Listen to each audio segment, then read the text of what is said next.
Rahmat Suniawati, saya dari Universitas Setiabudi Rangkas Bitung, program studi Pendidikan Bahasa dan Sastra Indonesia semester 6. Assalamualaikum warahmatullahi wabarakatuh. Izin memperkenalkan diri, nama saya Rifki Awali dari Prodi Bahasa dan Sastra Indonesia semester 6B. Di sini saya akan menjelaskan tentang studi komparasi.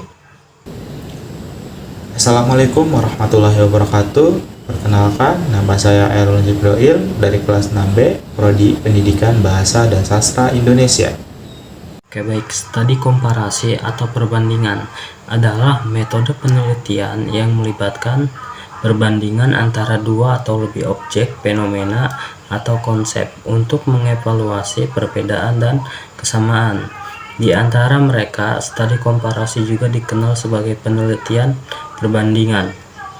Penelitian perbandingan adalah metode penelitian yang melibatkan perbandingan antara dua atau lebih objek, fenomena, atau konsep untuk mengevaluasi perbedaan dan kesamaan di antara mereka. Tujuan utama penelitian komparatif adalah untuk membandingkan dan menemukan perbedaan serta kesamaan antara objek yang dibandingkan.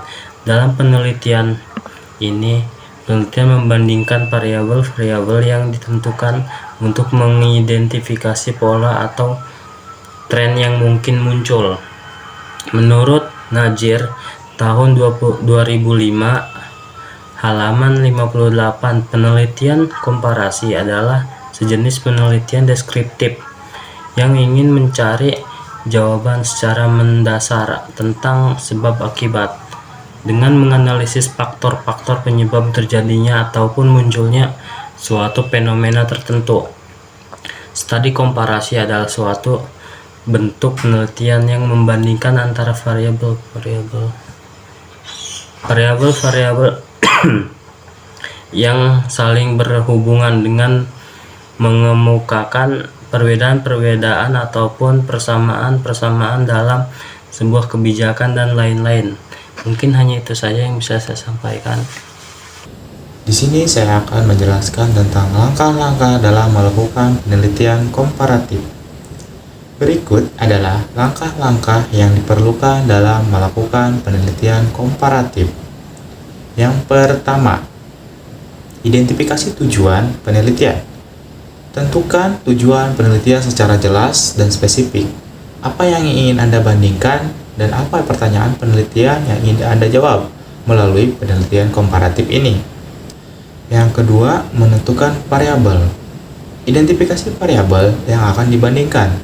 Variabel ini dapat mencakup fitur fisik, karakteristik kualitatif, atau variabel kuantitatif, tergantung pada tujuan penelitian. Yang ketiga, mengumpulkan data. Mengumpulkan data terkait variabel yang ditentukan. Metode pengumpulan data dapat melibatkan observasi, wawancara, atau analisis dokumen. Yang keempat, analisis data. Menganalisis data untuk setiap objek atau kasus, membandingkan nilai atau karakteristiknya masing-masing variabel untuk mengidentifikasi perbedaan dan kesamaan. Yang kelima, interpretasi hasil. Menginterpretasi hasil perbandingan untuk menyimpulkan temuan atau tren yang muncul. Yang keenam, menyajikan temuan. Menyajikan temuan dalam format yang jelas dan dapat dimengerti. Menyusun kesimpulan berdasarkan hasil analisis perbandingan.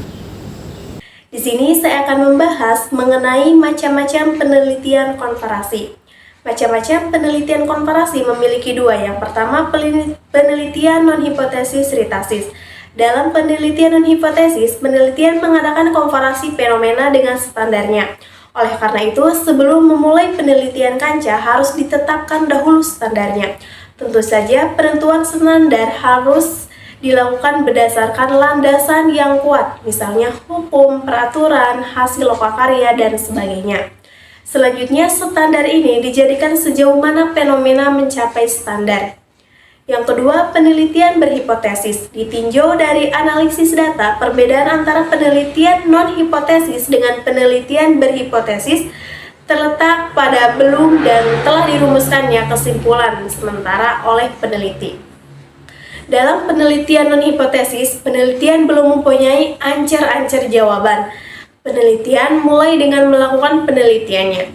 Akhirnya sampai pada suatu kesimpulan yang didasarkan atas data yang diperoleh setelah melalui proses analisis. Sebenarnya langkah bagi penelitian hipotesis pun sama seperti langkah penelitian non-hipotesis, sampai dengan analisis datanya. Setelah diperoleh angka akhir dari penelitian, barulah penelitian menengok kembali kepada hipotesis yang telah dirumuskannya. Mungkin hanya ini yang bisa dapat saya bahas mengenai macam-macam penelitian komparasi. Terima kasih. Definisi analisis komparatif adalah cara untuk melihat dua atau lebih hal yang serupa untuk melihat bagaimana mereka berbeda dan kesamaan apa yang mereka miliki. Ini digunakan dalam banyak cara dan bidang untuk membantu orang memahami persamaan dan perbedaan antara produk dengan lebih baik. Ini dapat membantu bisnis membuat keputusan yang baik tentang masalah utama. Salah satu cara penggunaannya yang bermakna adalah ketika diterapkan pada data ilmiah. Data ilmiah adalah informasi yang telah dikumpulkan melalui penelitian ilmiah dan akan digunakan untuk tujuan tertentu. Ketika digunakan pada data ilmiah, ini menentukan seberapa konsisten dan andal data tersebut. Ini juga membantu para ilmuwan memastikan data mereka akurat dan valid. Terima kasih.